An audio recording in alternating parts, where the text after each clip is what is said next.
সম্মানিত ভাই এবং বোনেরা, আসসালামু আলাইকুম। আশা করি আপনারা সবাই ভালো আছেন। আজকে আমি আপনাদের সঙ্গে শেয়ার করব যে অনলি মাত্র একটা গাছের পাতা দিয়ে আপনারা কিভাবে আপনার দেশি মুরগির বাচ্চাগুলোকে সুস্থ রাখবেন, এটা আমি আপনাদের সঙ্গে শেয়ার করব।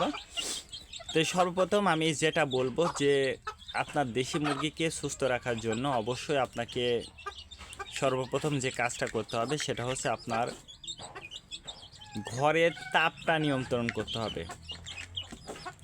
আপনি যে জায়গায় মুরগিটা রাখেন সেই মুরগির ঘরের তাপটা যদি আপনারা নিয়ন্ত্রণ করতে পারেন, সেক্ষেত্রে কিন্তু আপনার মুরগির কোনো ধরনের জীবাণু রোগটা হবে না। তার কারণ যখন মুরগির তাপটা কমা বেড়া করে তখন কিন্তু মুরগিটা ঝিমায় সবচেয়ে বেশি। এই জন্য অবশ্যই আপনাকে তাপটা মেনটেন করতে হবে। তারপরে যে বিষয়টা সেটা হচ্ছে খাবার। অবশ্যই আপনারা আপনার মুরগিকে পুষ্টিকর খাবারটা দেওয়ার চেষ্টা করবেন। তার কারণ আপনার মুরগিকে যদি আপনারা পুষ্টিকর খাবারটা খাওয়াইতে পারেন তাহলে দেখবেন যে ইনশাল্লাহ আপনার মুরগির বাচ্চা বা একটা মুরগিও মারা যাবে না। তার কারণ পুষ্টিকর খাবার দিলে মুরগির রোগ প্রতিরোধ ক্ষমতাটা কিন্তু বৃদ্ধি পায় এবং মুরগির যে বডি ওয়েট থাকে তার থেকে কিন্তু ওজনটা একটু বেশি হয়ে যায়। এই জন্য ওই মুরগির কিন্তু খুব একটা বেশি রোগবালাই হয় না। তো এই মুরগিগুলোকে সুস্থ রাখতে চাইলে আপনাকে অবশ্যই দুইটা বিষয় মেনে চলতে হবে। আর যেহেতু আমরা গ্রামে বাস করি, যে সকল বোনেরা গ্রামে খামার দিতে চাচ্ছেন বা খামার আছে, তাদের মূল সমস্যা হচ্ছে আসলে ওষুধের দাম মুরগির দামের চেয়ে বেশি হয়ে যায়। তার কারণে 100 মিলি ওষুধের দাম অনেক টাকা। আর সেক্ষেত্রে আপনারা যদি ঘরোয়া পদ্ধতিতে যদি চিকিৎসা করতে পারেন, আমি বলবো যে ইনশাল্লাহ আপনার মুরগিটা সুস্থ থাকবে।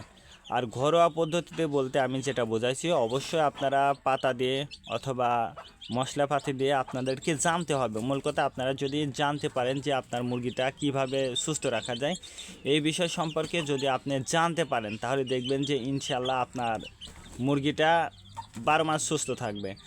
আর আপনার একটা টাকাও খরচ হবে না ওষুধ বাবদ। আপনার ঘরে যেটা আছে ওইটা দিয়েই কিন্তু আপনারা আপনার দেশি মুরগির বাচ্চা বা মুরগিগুলোকে কিন্তু সুস্থ রাখতে পারবেন ইনশাল্লাহ। তো এই জন্য আপনাকে জানতে হবে। আর বিশেষ করে যে সকল বোনেরা দেশি মুরগির খামার করতে চাচ্ছেন, আমি বলবো যে অবশ্যই আপনারা ছোট্ট পরিসরে একটা খামার করবেন। ছোট্ট পরিসরে একটা যদি খামার করেন আপনারা দেখবেন যে এই ছোট্ট খামারটাই হাঁটি হাঁটি পাই পাই করতে করতে একদিন বড় খামারে রূপান্তরিত হবে, যদি আপনার ইচ্ছা শক্তি থাকে, আপনার ধৈর্য থাকে এবং আপনার নিয়তটা যদি সই থাকে, তাহলে দেখবেন যে ইনশাল্লাহ আপনার এই ছোট্ট খামারই একদিন বড় খামারে রূপান্তরিত হবে। তো যেহেতু এই খামারটা করতে হলে অবশ্যই কিন্তু আপনাকে অনেক ধৈর্য ধরতে হবে এবং সেক্ষেত্রে আপনাকে মুরগি পালন সম্পর্কে কিন্তু আপনাকে জানতে হবে।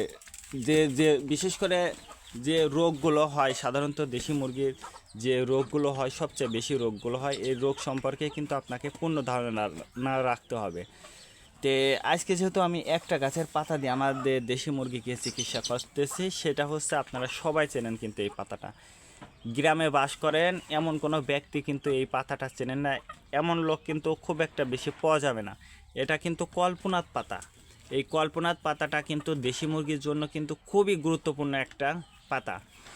আর এই পাতাটা রস করে সুন্দরভাবে ধুয়ে রস করে আপনার যেভাবে বাচ্চাকে আপনারা এই ওষুধটা মেপে খান, সেইভাবে কিন্তু অবশ্যই আপনারা আপনার দেশি মুরগির বাচ্চাগুলো বা মুরগিগুলোকে অবশ্যই মেপে তারপরে আপনারা এই পাতার রসটা খাওয়াবেন। তাহলে দেখবেন যে ইনশাল্লাহ আপনার মুরগির বাচ্চাগুলো সুস্থ থাকবে বা মুরগিগুলো সারা বছর সুস্থ থাকবে। তাই আজকে এ পর্যন্ত, ভালো থাকবেন। আল্লাহ হাফেজ।